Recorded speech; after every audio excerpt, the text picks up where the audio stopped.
You're welcome. On Living Lectures today, let's talk about your eminence.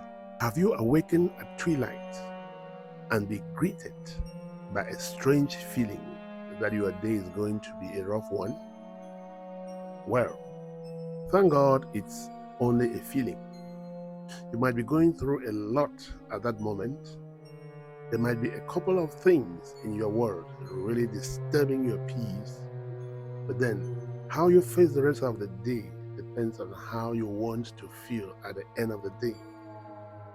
Irrespective of how you feel or whatever is making you feel that way, you've got to pump yourself up with energy, shake off the emotional burden, and face your day as if your life depends on it.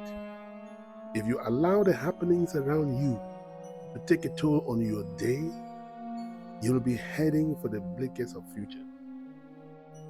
Let your aspirations and the good people in your life be your focus and source of energy rather than negativities and mind polluting people. Nothing should deter you from the obviously rough path to your eminence. Striving for your own success should be the most important than all the obstacles along your way. Have a blessed day.